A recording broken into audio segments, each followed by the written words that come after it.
read the instructions. According to this paint has to gas off for a week, not 48 hours, which is why I sent out the previous video.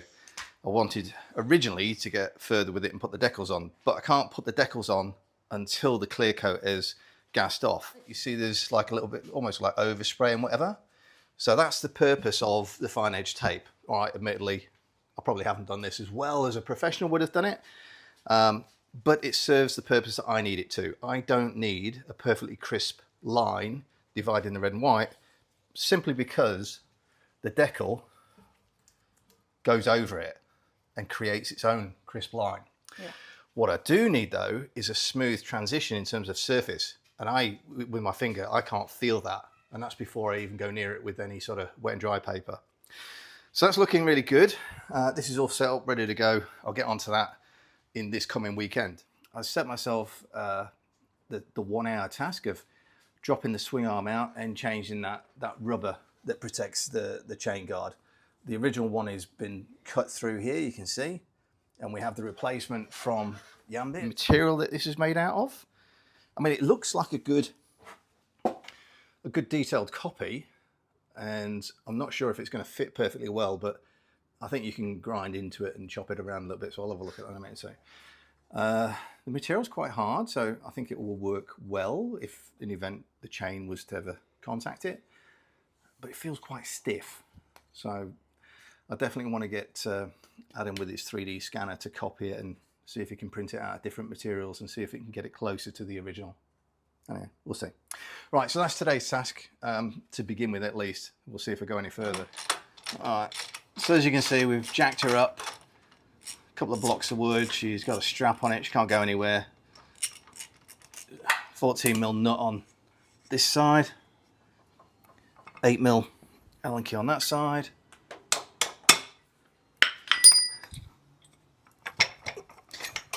Okay. What we're doing is we're taking this nut and bolt out there and then undo this large bolt here on this side.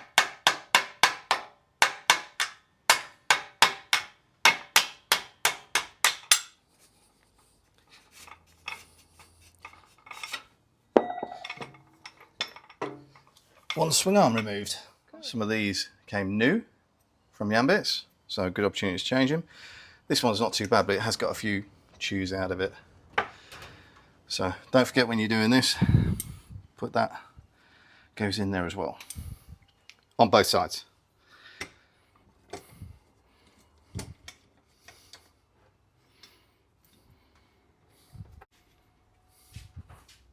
That one's definitely way softer, isn't it? Right, do you have a look at this?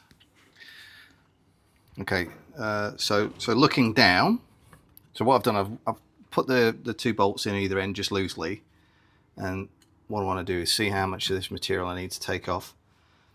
I think if I concentrate on this tooth and this tooth, just take a couple of mil off each, should be okay. Cool.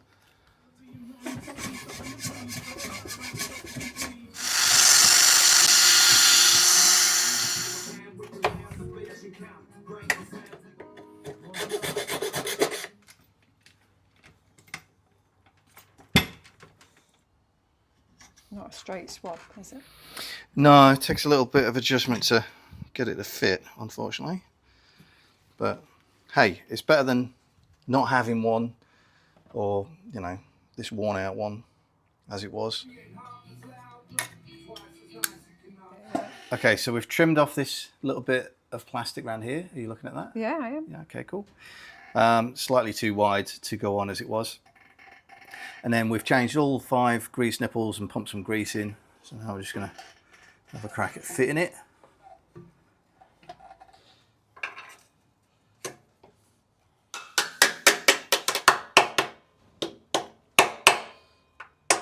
You're going to get your nose popped, Bailey.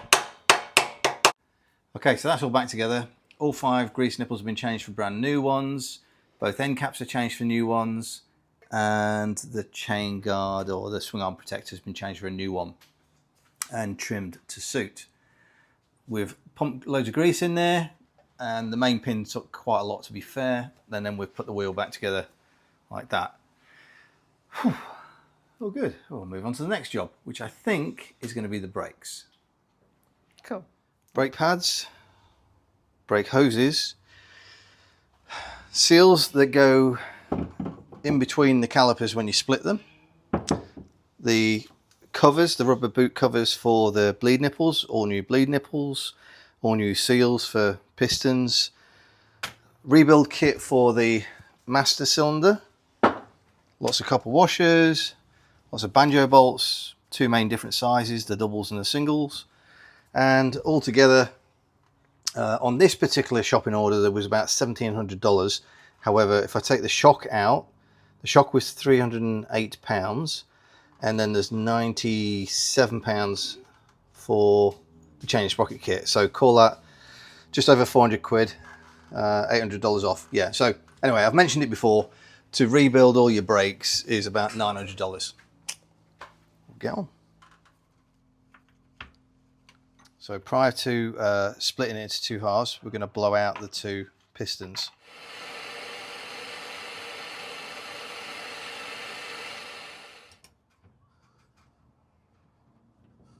So as with any job, you're only a few seconds away from a sort of 1 hour side quest to drill out and retap something. Luckily I didn't shear that out, worked it in and out a little bit, tried some ease in fluid, worked it in and out a bit more, applied some heat, worked it in and out, it just took my time. Anyway, it's out. There we go. Oh, yeah. I heard something ping, but I couldn't see what it was. Yeah, so there's two pistons, and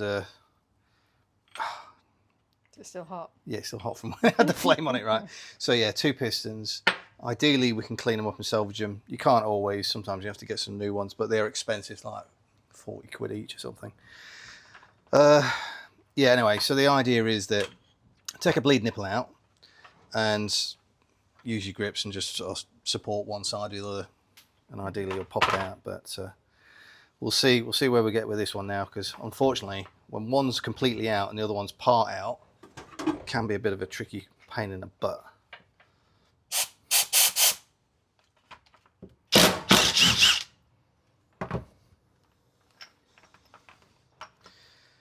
Okay, so there's two of the seals that you're going to be doing. Sorry, one there. Where's you gone? I'm going to be doing them. Hey? I'm going to be doing them. Yeah, you're going to be doing it, yeah. Okay.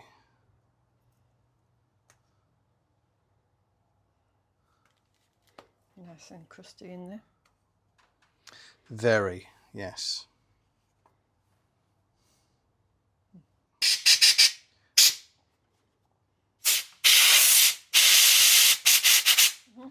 Right, so all I've done, I've split the caliper, popped the first piston out, the one that came out.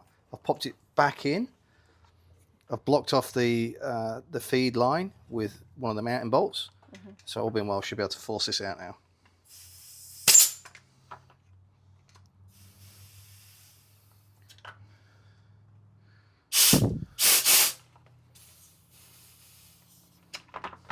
He said. That one does not want to move its ass, does it? No. Not uncommon, very common in fact. Okay. Did it go? No, that's the first one popping back out.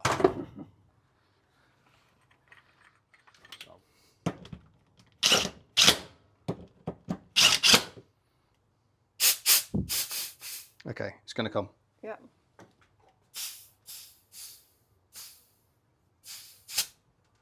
Okay.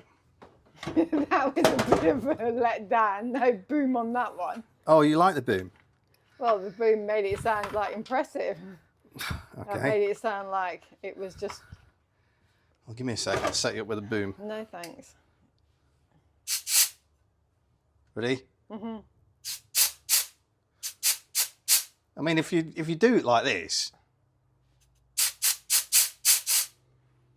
you can do it reasonably controlled. Yeah. You don't need to boom it. You sure? Yeah. You said you liked it. You said it was more impressive. Oh. I didn't get that. You were too quick. Let's try again. Go on then.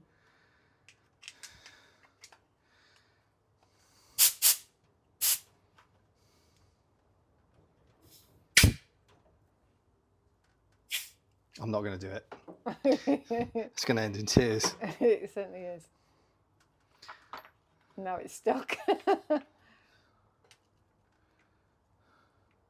Oh, okay, right. Well, that's the point. You don't really want to get any grips on it because you're going to screw up the mating surface. Yeah. Is that the one you pushed back in? It is, actually. You did such a good job. Too good.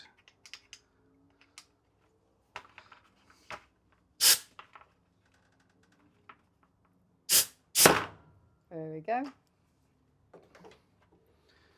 Okay. Just a pair of those. This is like a before picture of the rear caliper pistons before cleaning. Yeah. And a bit of gunge on the inside of these. Yeah. There's an outer and an inner seal that needs to be ripped out and placed. Mm-hmm. And then I think I've already dropped it somewhere. And then this little seal here, which goes in there. Mm-hmm. All right. Get cleaning. Well, that's the rear. So the front's just have a single bleed screw. That comes out of there. And we should be able to lever, there we go, little plastic cover. Lever that off there, exposing the retaining pins here.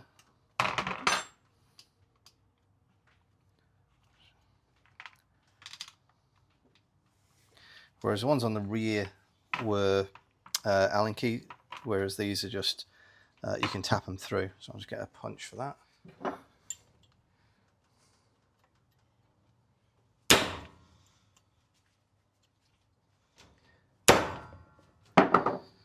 Like that. Apply some here.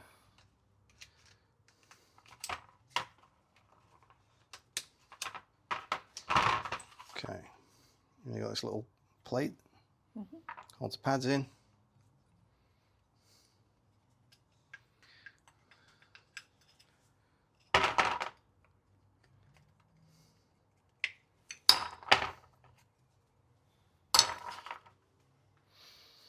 Okay, I just want to split this same sort of way. That piston's partly out, so I'll hold that side like that. And where's me? Stick a bolt in there.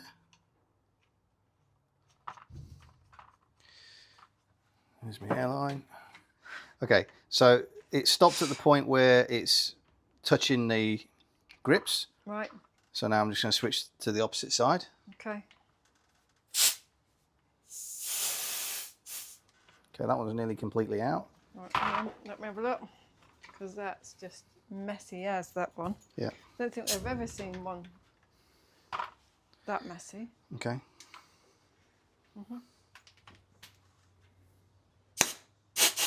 Yeah. Okay. Now we rattle them apart.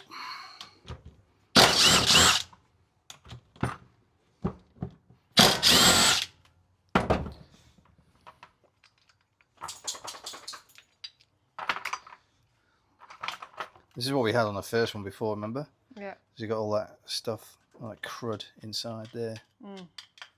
Yeah, we did.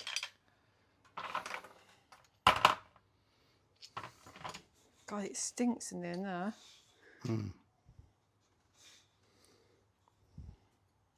See, even in here. Yeah.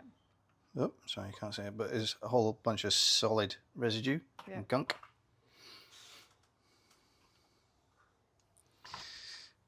Okay.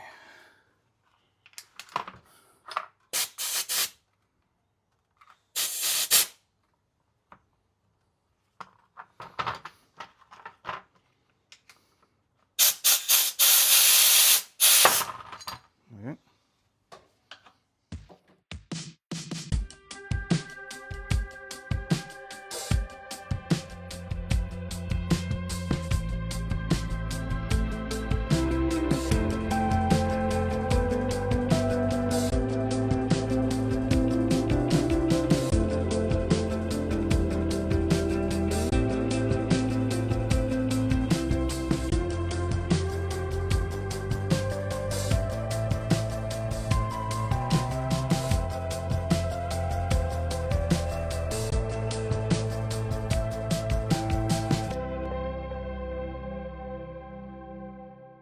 Oh, I missed it. all right. No big deal. There's not a lot to watch or to see there for a while. Yeah, there's so much stuff spraying around everywhere. I'm keeping my distance. Yeah. No, I get it. So the one that was stuck, we've just had what, I don't know, 5 minutes, 10 minutes? Yeah, probably longer actually. Heat in the vise, push the piston in about 1 millimeter, blow it out 1 millimeter, put some more WD-40 on it, in and out 1 millimeter a few times, and then she gave way. I think I took about 8 goes in it. Yeah, quite a few, yeah. So back to the first one that comes out I easy. can see that one going. Okay, and now what I'll do, see if I can hold this one that comes out easy. There we go. Yeah, got him. I'll split it. There you go. Messy and hot. Yeah. Well, I'm messy and hot. Look at that. That was pretty slimy and rusty. Really gunky. Look at the shit in there. Sorry, excuse me, but... Yeah. Okay. Just thought I'd sort of show a quick before image. We'll go and clean all this stuff up and get them ready for painting.